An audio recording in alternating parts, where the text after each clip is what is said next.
嗨，大家好，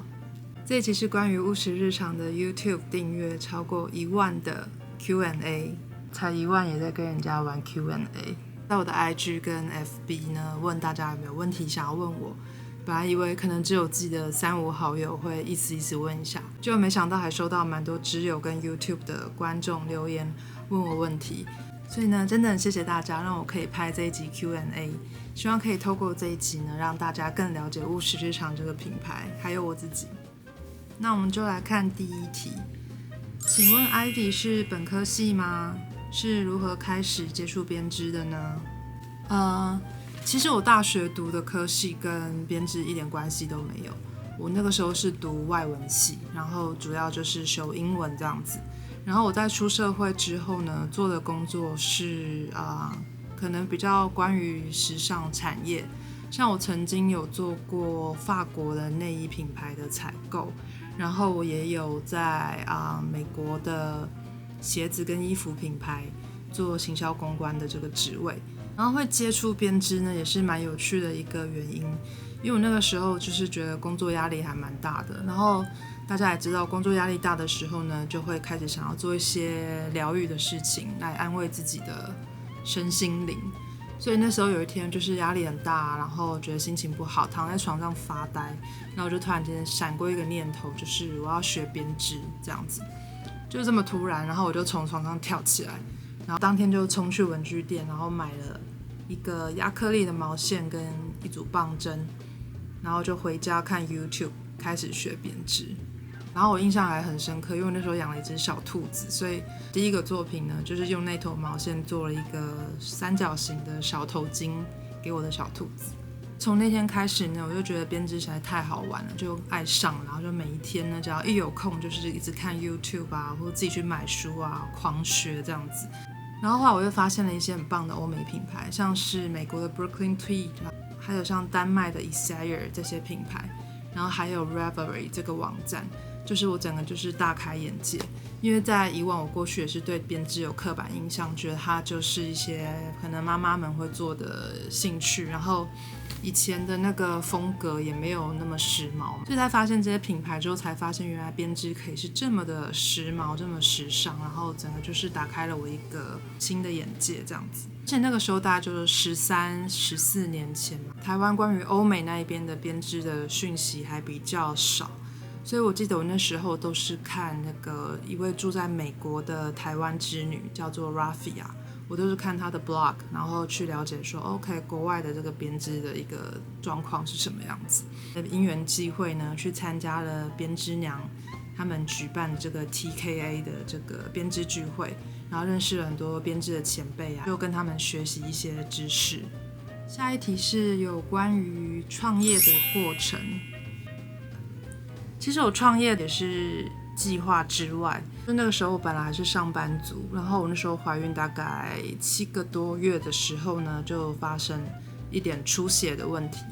所以医生就跟我讲说，建议你就先不要上班了，要在家乖乖的在家躺着待产这样子。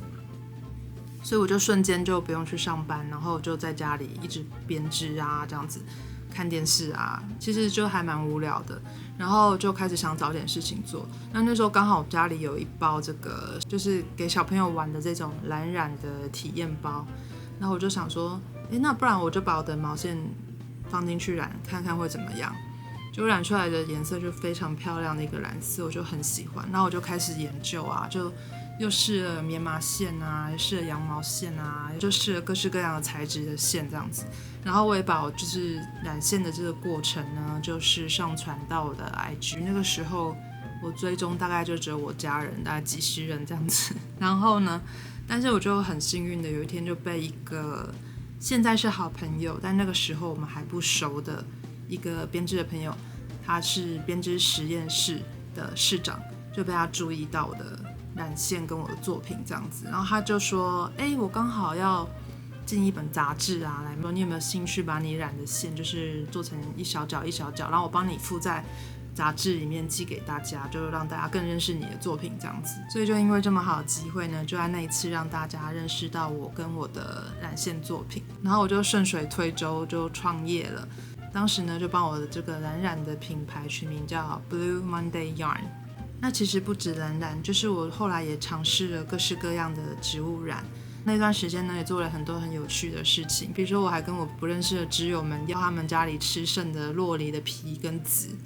请他们寄来给我，然后让我可以染线。甚至我也有开植物染的课，那也因为那一堂课的原因呢，让我认识了很多新的朋友，到现在都还有在联络。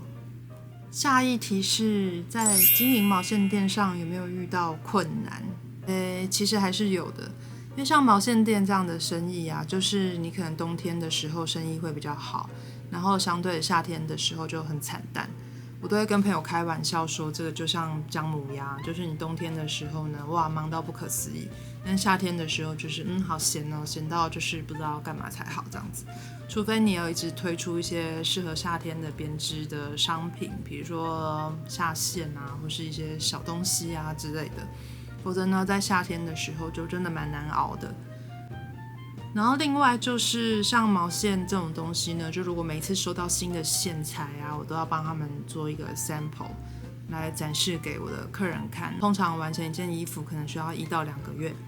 然后我就变成说我就没有办法很及时的一直推出新的商品让大家看到。所以呢，我就会非常非常的需要我家人跟我的朋友的帮忙，否则我就很难让我这个店呢就是顺利的运作下去。接下来这一题呢是喜欢的编织设计师，我很喜欢这一题，因为我实在有太多喜欢的编织设计师了，终于可以跟大家好好分享。如果在亚洲的话呢，我喜欢的设计师大部分都是日本人，像是我很喜欢 Ari， 然后我也很喜欢 Junko，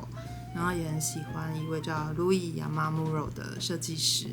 然后像 Ari 的话呢，他设计的东西就是很细腻，比较女性化，但是很实穿的一些款式。再来是 Junko， 我觉得 Junko 他就不用多介绍，他简直是一个神的存在。他的设计呢是很日系，但是又带了一点欧美的元素，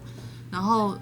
欧美的元素呢又是有一点点那种民俗风格在里面。衣服的这个设计上的结构就是跟我们一般知道的那种衣服的结构是不太一样的，所以做它的东西的时候会有一种被吓一跳，想说哇，原来衣服是可以这样子做的啊，就是充满了惊喜。然后再来这一位 Louis Yamamuro 呢，他的东西就比较简单一点，但是在剪裁上非常好看。像我之前有做一件这个 Puro Cardigan 紫色的这一件，就非常受到欢迎，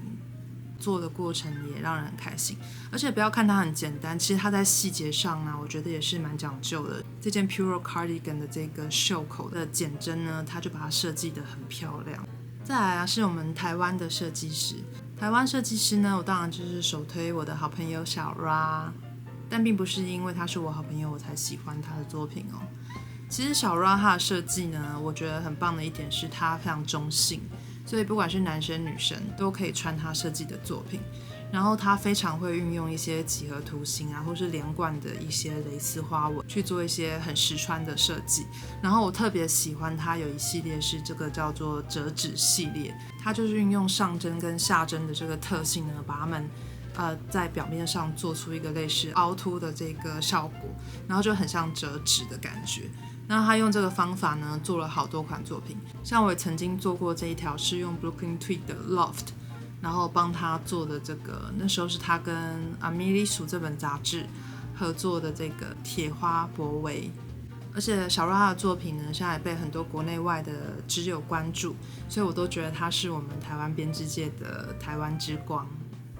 再来是欧洲的设计师啊，其实我觉得我喜欢的跟大部分的人都差不多，像是现在蛮受欢迎的 My Favorite Things Knitwear 或是 Aegyo Knit， 然后 Petit Knit 我也蛮喜欢的，因为他们3位的作品呢都是比较简单，然后又很实穿的款式，所以我做了不少他们的设计。然后讲到这个欧美的设计师呢，有一位我一定要特别的提到。这个人不管是他的人、他的心跟他的作品，我都觉得好美好美。就是这个 Ines San。Ines 他是来自拉脱维亚的设计师，作品的灵感都是来自他生活中的一些感触，有时候是他的思乡之情啊，或是他怀念小时候的某一段时光，或是他曾经去过旅行的地方，让他有一些感触，然后他把这样的感觉呢做成他的披肩的设计，就很喜欢他那种念旧又感性的情怀。我知道这听起来有点抽象，但是大家有机会可以去做做看 Ines 的设计，你们就可以感受到那个氛围。下一题，请问做成的作品都怎么处理？如果不满意的话会拆吗？其实有大部分大概有90%的作品都会拿来当工作室的样品展示品给大家看。然后不满意会拆吗？要看情况。如果我已经做了袖子，我就不太会拆，因为你们也知道做袖子就是很要命。如果真的做完的话，我就舍不得拆。但如果还没做到袖子，然后我又觉得它真的没有那么好看的话呢，我可能会拆。下一题，如何在编织上进步？这一题啊，我很常在我的 IG 或是我的 Facebook 上面，有时候会提到。就是说，我觉得学编织这件事情，就是跟你学任何东西一样，要从错误中学习。我知道这听起来很老套，但是真的，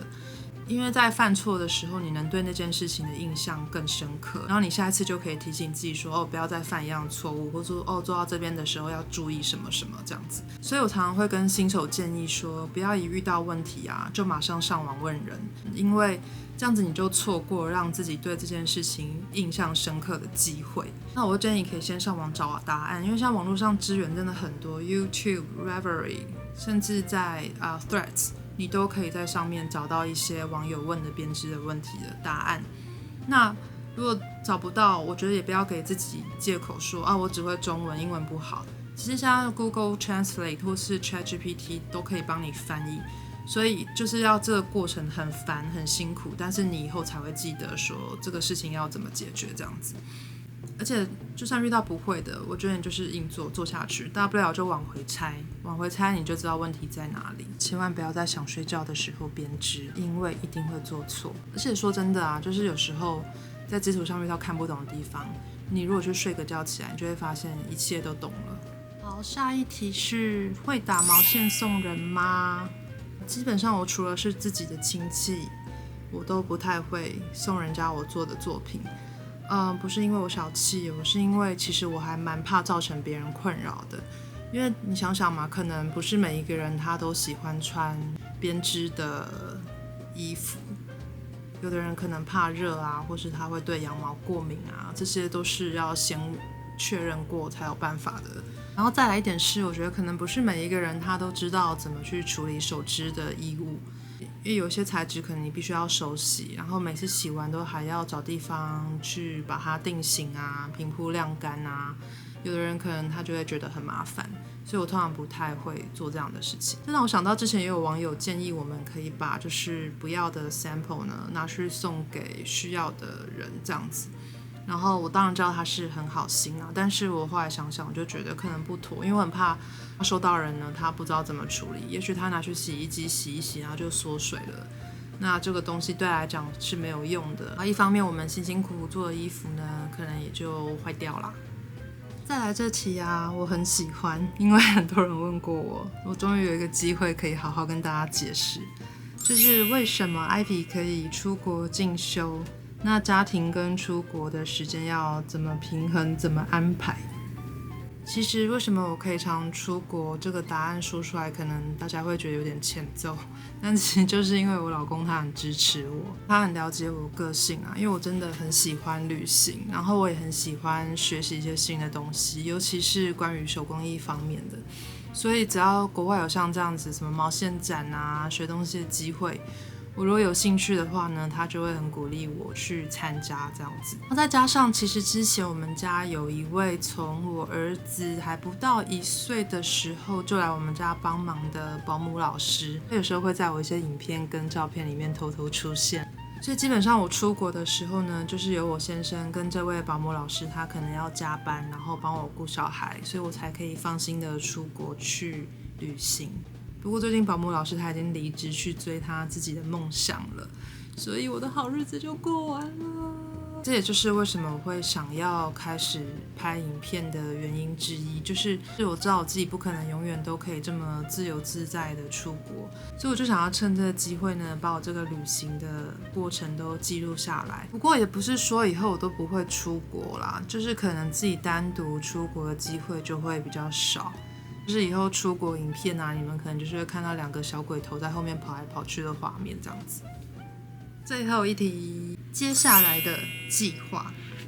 接下来呢，我就希望可以更积极、更努力的去推广我自己的品牌毛线 In Bloom。这个 In Bloom 毛线是我在今年年初的时候推出的，但是在这之前大概筹备了快1年左右。然后它的主要成分是美丽诺，还有蚕丝跟毛海。是一个非常软绵绵手感的蕾丝线。会设计这款线呢，是因为我想要一个非常多用途的线。它是一个蕾丝线，就是很细的意思，所以你可以单股使用，把它做成像这样子的蕾丝披肩，然后你也可以拉双股，让它增加一点厚度跟弹性，就可以做成像这样子的帽子。那再来是我现在手边的这件作品 Junko 设计的 Pogo Sweater。这件呢，我就是每一个颜色都拉3股去做，它整个是一个很厚实，但是又很轻盈的手感。希望说我接下来可以跟很多台湾的设计师，或是甚至国外的编织设计师呢，用 In Bloom 去合作一些商品的材料包啊等等的。那除了推广自己的品牌毛线以外呢，我还是会继续再进一些我觉得很不错的欧美品牌的毛线到台湾来跟大家分享，像今年下半年入秋的时候，就会有一个新的品牌来到乌石日常。然后同时间呢，我现在还在进行一个新的商品开发的一个计划。如果来得及的话，今年的秘密市集我就可以带去给大家看。以上就是务实日常满1万订阅的 Q&A， 真的非常谢谢来观看我的影片的你们，然后我也非常谢谢那些在影片底下留言的大家。其实拍影片啊，说不在乎别人的看法都是假的，超级在意，所以有时候看到一些比较负面的留言啊，都会小小的伤心，但是又看到有些网友就是非常的 nice 啊，每次都会给我鼓励，然后甚至谢谢我拍影片，我就觉得很感动，这些都是让我能够继续拍影片的动力。那我之后还是会继续加油，跟大家多多分享关于手工艺还有关于编织的事情。谢谢你们，拜拜。